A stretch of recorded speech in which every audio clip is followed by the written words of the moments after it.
Hai teman-teman pencinta tanaman, apa kabar? Berjumpa lagi dengan saya tentunya di channel ini. Pada video kali ini kita akan sharing tentang bagaimana cara menyuburkan anggrek, tentunya disertai dengan pertanyaan-pertanyaan netizen yang selama ini banyak sekali masuk di channel YouTube saya.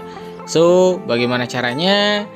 Terus saksikan videonya sampai habis dan let's go.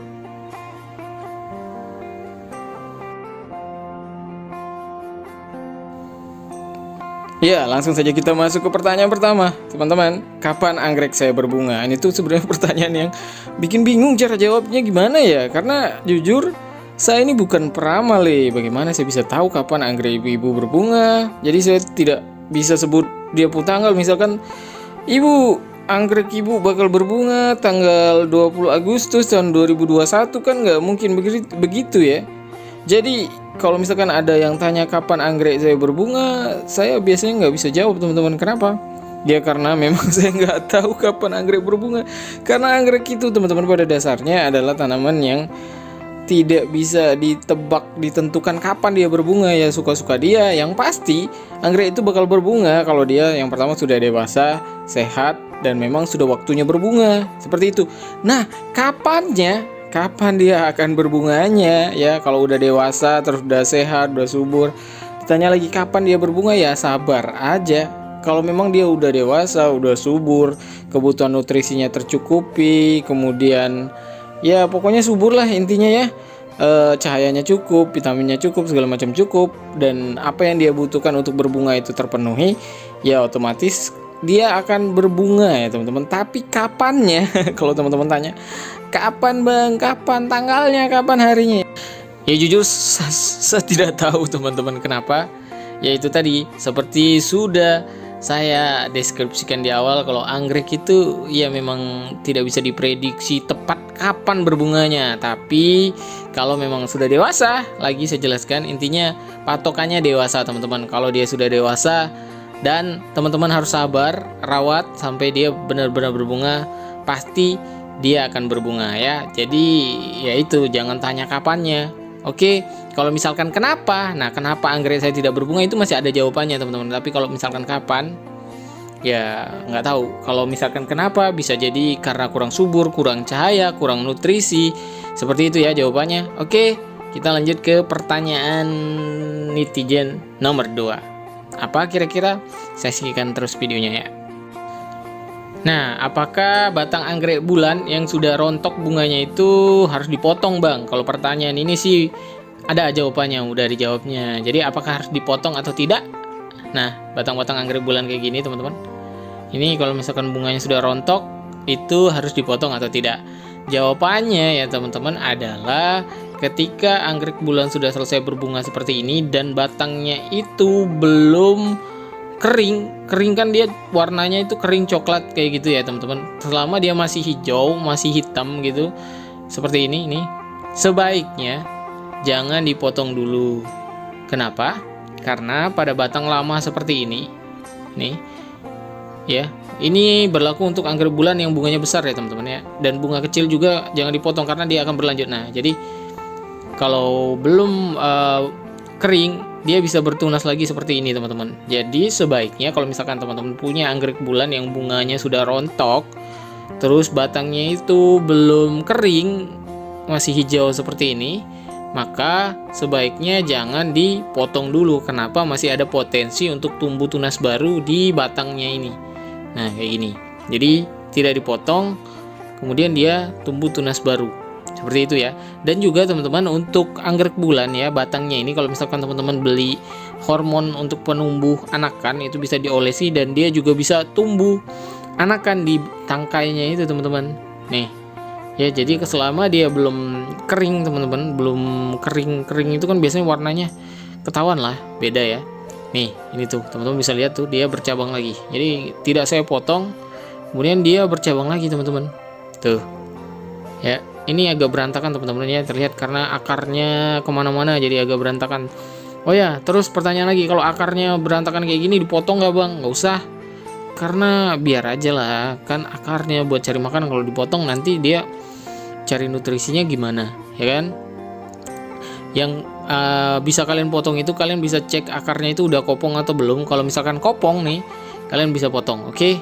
Nah, ini juga nih akarnya lagi, batangnya itu belum saya potong. Kenapa? Karena masih hijau, tapi memang kelihatannya kurang rapi teman-teman. Tapi kalau misalkan teman-teman bilang aduh kurang rapi lah bang, biarin lah, biar nanti dia berbunganya tunas baru lagi, ya nggak apa-apa dipotong aja. Tapi kalau saya biasanya kalau masih hijau seperti ini teman-teman, itu tidak saya potong. Kenapa? Karena memang masih ada potensi untuk tumbuh cabang baru bunganya kayak gini. Atau untuk anggrek bulan yang hibrid tuh masih bisa teman-teman kasih salep ya, buat perangsang dia tumbuh keiki seperti itu ya. Lihat nih, biasanya nggak saya potong. Kenapa? Ya itu tadi alasannya, suka numbuh tunas bunga baru di sini gitu ya teman-teman ya.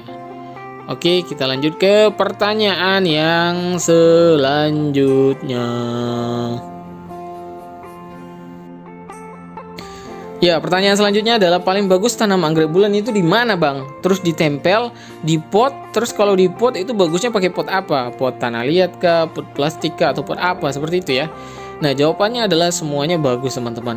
Yang terpenting itu sebenarnya bagaimana teman-teman memperlakukan media tanamnya. Kalau misalkan dia di pot tanah liat seperti ini, media tanamnya seperti apa? Kemudian di pot plastik itu dia harus ditanam bagaimana, seperti itu ya. Maka semuanya sebenarnya akan subur-subur aja. Nah, kayak gini contohnya, dia di pot nih.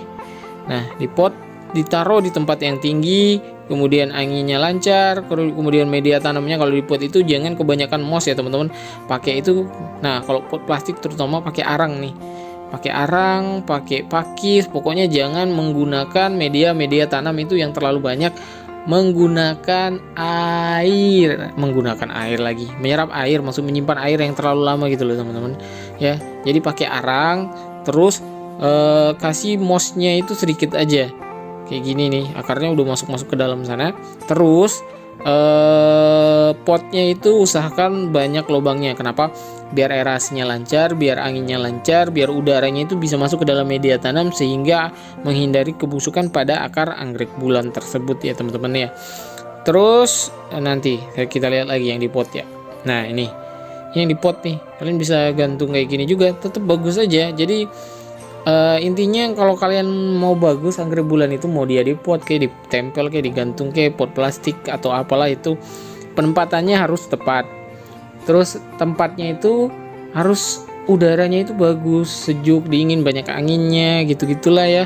Terus media pada potnya itu tidak media yang kalau basah itu seminggu baru kering ya. Media-media yang memang bisa basahnya keringnya itu cepet teman-teman gitu. Jadi biar akarnya itu aman nih. Ini pakai pot plastik nih, dan medianya itu cuman sedikit aja sabut kelapa nih teman-teman. Dia di dalam pot, sedikit sabut kelapa, dan dia ya tidak kalah suburnya dengan yang ditanam di pot-pot tanah liat seperti itu. Kemudian dia digantung udaranya lancar, cocok cahayanya, maka subur aja tuh. Lihat tangkai bunganya sebanyak-banyak apa.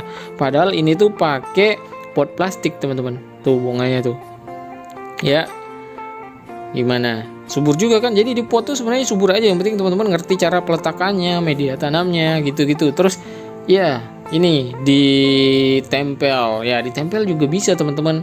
Kalau ditempel ya kayak gini, beda lagi tuh, pakai akar kadaka, pakai moss segala macem, ditempel ya. Subur atau enggak bang? Ya subur juga, yang penting teman-teman ngerti penempatannya. Kalau anggrek bulan tuh penempatannya, media tanamnya tuh yang penting tuh, jangan sampai yang bener-bener padat, basah, terus bikin akarnya itu selalu basah setiap hari. Itu biasanya tuh rawan tuh busuk. 2 jam 3 jam basah kering gitu tuh bagus ya. Jadi kalian tuh bisa nyiramnya tuh kayak sering gitu. Terus ada lagi yang nanya, bang itu kok kalau digantung daunnya kayak kebalik ke bawah-bawah? Ya emang kayak gitu kalau misalkan digantung teman-teman.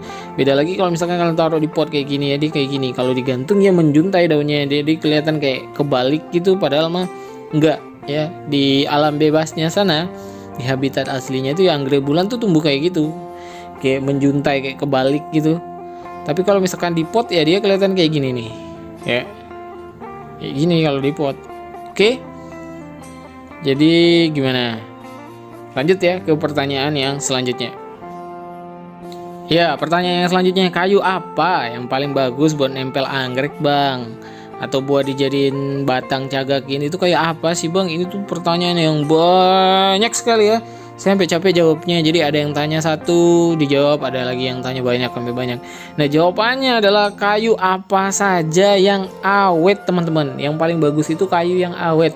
Kalau misalkan teman-teman di sekitarannya banyak kayu ulin tuh, yang harganya mahal, yang nggak bisa busuk, nggak bisa lapuk tuh pakai kayu ulin tuh.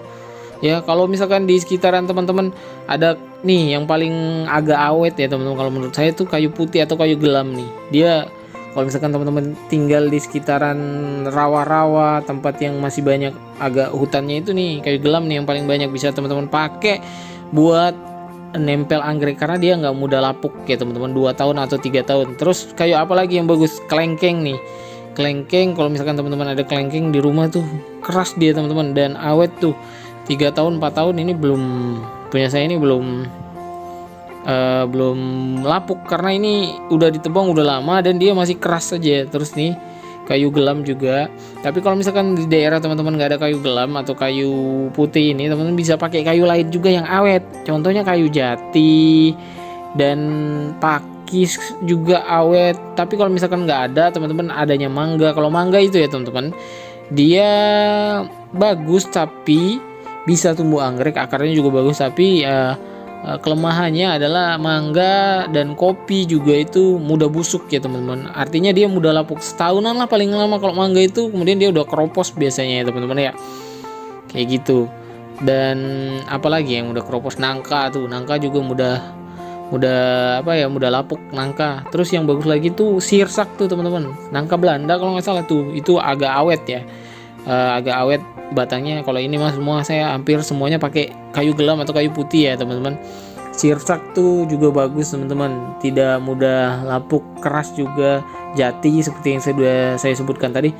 Terus jambu biji itu juga awet teman-teman, jadi tidak mudah lapuk batangnya, tahan lama dibandingkan kalau misalkan teman-teman pakai mangga ya. Mangga tuh bagus tapi ya itu kelemahannya dia mudah lapuk ya teman-teman, setahunan lah ya. Dan juga mudah ditumbuhi jamur batangnya itu, jamur-jamur yang kayak bisa dimakan itu, apa sih itu namanya, jamur kuping, jamur apa tuh kalau mangga ya. Tapi aman untuk akar anggreknya kalau mangga ya teman-teman.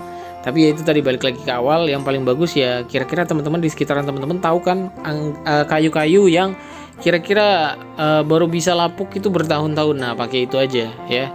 Oke, lanjut ke pertanyaan netizen yang selanjutnya. Ya, selanjutnya adalah pupuk apa bang biar cepat berbunga dan subur, biar akarnya kayak gini nih, akarnya banyak gitu. Sebenarnya teman-teman yang harus diperhatikan pertama sebelum pengaplikasian pupuk adalah yaitu tadi kelembapannya, cahayanya, udaranya, media tanamnya. Ketika semuanya sudah bagus, teman-teman sudah paham, maka pupuk itu akan bereaksi maksimal gitu. Jadi kalau misalkan teman-teman di awal juga media tanamnya udah salah, cahayanya udah salah, penempatannya udah salah, pupuk sebagus apapun ya anggreknya tetap juga tidak akan subur. Jadi yang pertama teman-teman harus pelajari sebelum teman-teman mupuk adalah, terserah itu mau pupuk apa ya, itu adalah penempatannya teman-teman, bagaimana cahayanya. Nih anggrek ini suka cahaya yang gimana sih gitu. Kalau dendrobium suka gimana, anggrek bulan itu suka yang gimana, cattleya suka yang gimana. Nah teman-teman penuhi itu dulu, kemudian barulah pupuknya kayak gitu, kelembapannya gimana, cahayanya gimana tadi teh. Itulah pokoknya intinya ya, gimana biar media tanamnya itu nggak bikin anggrek busuk gitu-gitu. Kalian pelajari dulu itu, baru kalian bisa mupuk, atau mupuk itu bisa terserap maksimal oleh tanaman. Pupuknya apa bang?